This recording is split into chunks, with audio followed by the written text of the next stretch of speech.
It's on the next floor. I'll be there soon. Oh, fuck.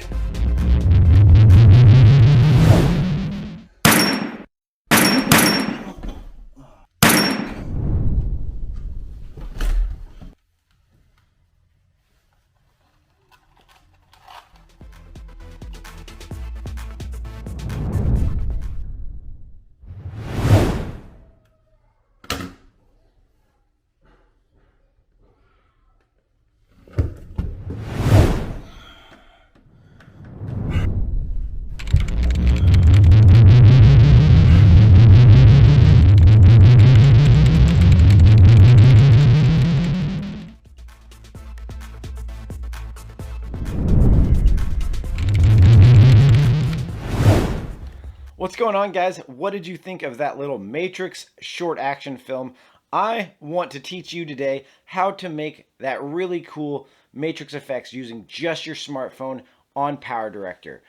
The effect I'm talking about is that one right here, of course, where you have the number sequence code coming down and you can mask it out on walls or wherever you want it in your scene to give you that Matrix effect, also giving your scene that green hue you're seeing. For my video, I did shoot it using my DJI Osmo Pocket 2 because, well, I love this thing to death, but that video could have easily been shot using any smartphone and a tripod. And I did all of this editing using just PowerDirector on my smartphone. I just use an Android smartphone. It is not a super high-end phone, and it works great. The reason I used my Pocket 2 was just because I really like the picture quality that comes out of it, and I like that you can do a muted color profile with this D-Cinelike profile, where most phones don't give you that option, and it like heavily saturates your image and stuff like that straight out of the phone. So I did want to do that for that. Another good feature about filming yourself with the Pocket 2, I just want to talk about this guy real quick just because it's my favorite little grab and go camera to shoot with every day, is that if you are shooting yourself or anybody else for that matter, it has a tracking feature where you can tap on the subject and it will track that person. So for instance, if I wanted to move around the scene more, which I didn't in this, I could have tapped on my face and it would have tracked my face, then I could have maneuvered and the camera would have followed me, even on the tripod. So it does make it convenient to shoot on your own. And if you want to know more about the Pocket 2, check out the playlist above because it'll show you pretty much everything I've come across with it, and I'm keeping adding to that playlist all the time. So check it out, and you might want one of these for yourself. Let's dip right into the phone stuff, though. So when I shot this, I did all of the Mr. Smith side of things. If you're familiar with the Matrix, Mr. Smith was the robotic Matrix guy that they send after Neo in the Matrix. So Mr. Smith was the one with the glasses. I shot all of the Mr. Smith stuff in one take. I knew what I needed from Mr. Smith, so I just acted out all of those parts in one take, and then I cut it up after I got it into my timeline on PowerDirector. And I'm telling you guys this because I'm not going to jump into PowerDirector and show you every cut that I made to make this video. I just want to show you guys today how to do that really cool effect with free things that PowerDirector offers you to make that green looking number scroll so you see the code sequence that Neo sees when he finally wakes up and realizes he's the one. I want to show you that effect. I just wanted to tell you kind of my thought process when I go to make something like this.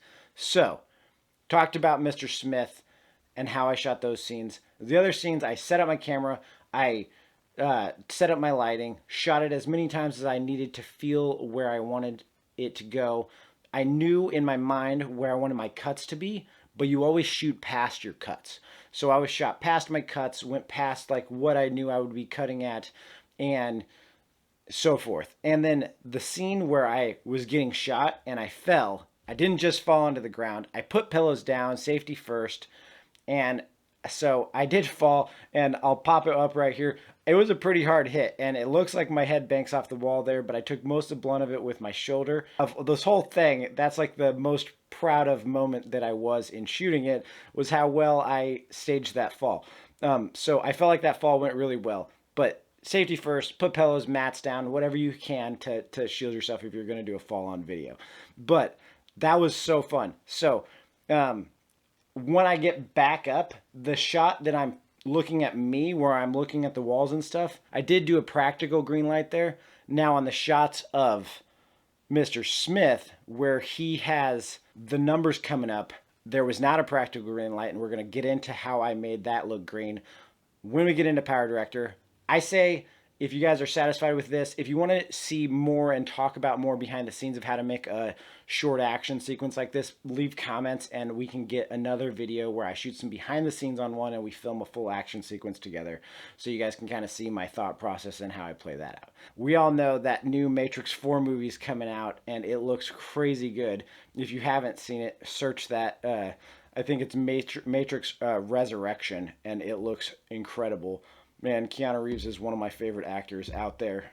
Nice guy from everything I've ever seen about him.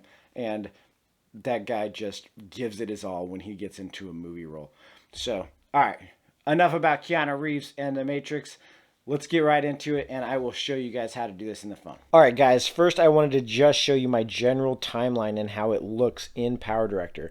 If you don't know how to bring clips into PowerDirector and stuff like that, please check out some of my previous videos, and I kind of talk about that from the beginning. This is kind of what my timeline looks like. It's kind of in depth, so look how many layers I have here with audio, and then a few layers of video options, and it just kind of keeps growing when you start adding stuff to it.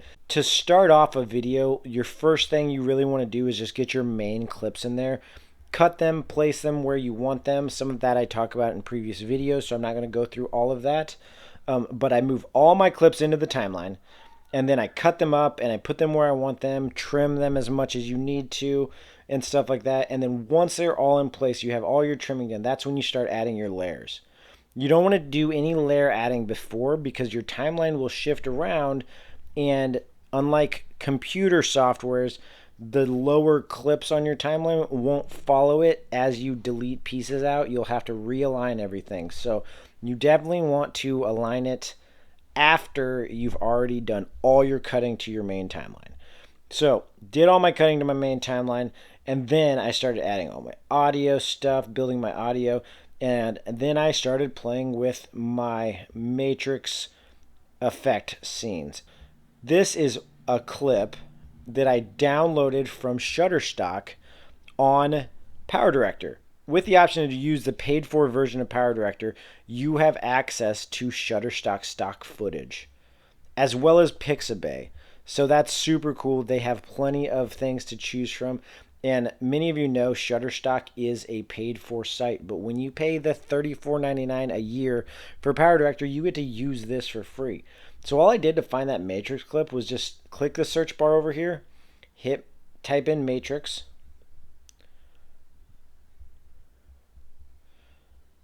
and there it is. So, I mean, obviously some of these don't work, but you just scroll until you find the one that does work. And there should be several options that are feasibly able to work. So you could like check out this one and you could preview it. And that's clearly not what I want for mine.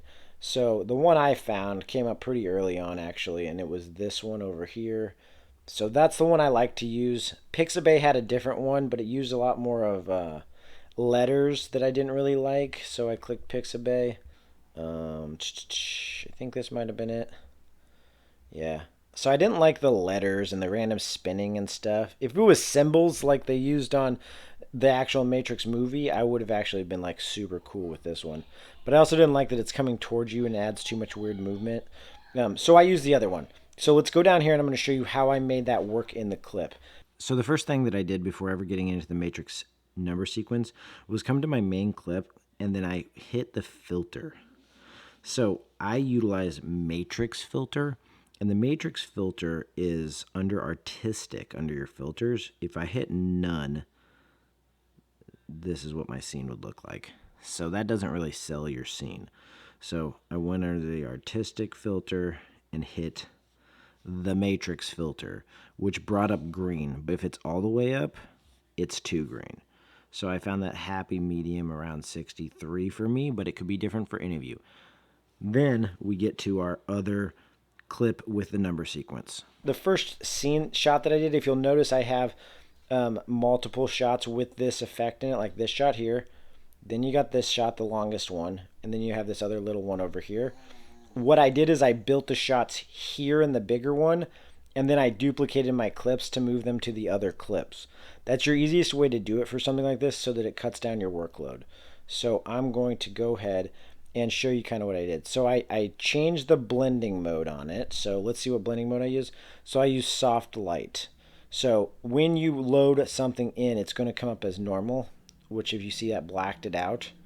So I chose soft light because it felt the right way in the scene. You can try different ones. Screen might have been okay, but I felt like it didn't give it enough green to it.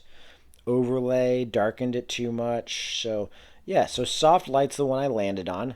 So I put the clip on here, figured out what overlay sounded right, so I did the overlay.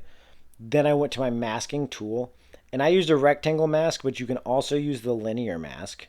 So for this, I use the rectangle mask, and then I'm going to move it around for you guys, and then I'll just back up whatever I do. So this is the mask. I'm moving it around.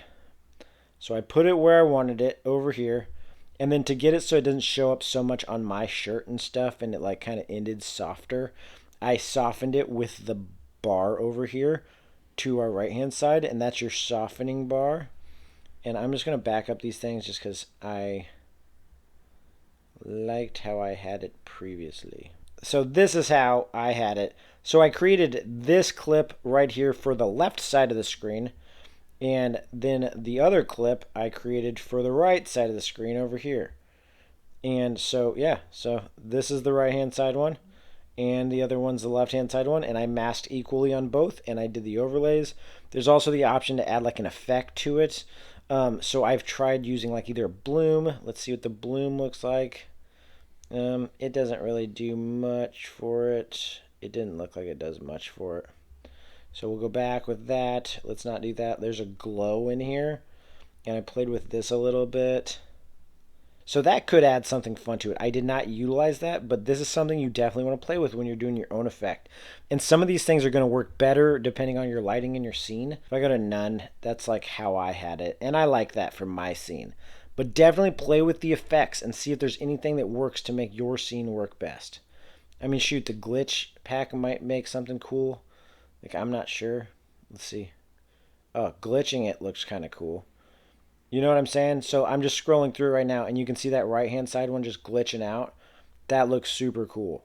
So that might be something you might want to play with. I don't know. Your blending mode is going to be key, and how you mask your shot. I could have thrown another one in there on the top back of the scene, like behind my head probably, and just shrank it down and kind of made it look like it's in the back wall. I could have also shot myself on green screen and then shot the back wall here, and then shot this whole hallway scene without me actually in it, and then I could have just overlaid it over the whole thing. But I liked hugging them to the wall here and making it look cool like that. All right, guys, I hope that this video gave you the tools needed to make a really cool Matrix style effect in your phone using PowerDirector.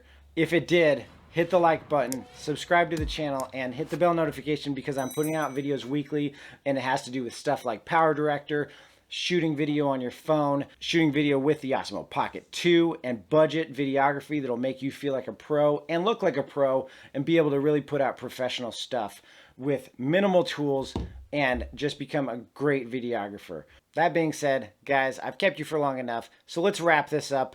Check out the top. It's the playlist on PowerDirector. That's all my other stuff I currently have on PowerDirector. If there's anything else you guys want, leave comments on that, and I'll try to make videos for PowerDirector on it. And the bottom is what YouTube recommends to you. Like always, shoot videos, have fun, be creative. Peace, guys. I will see you next week with another video. See you later.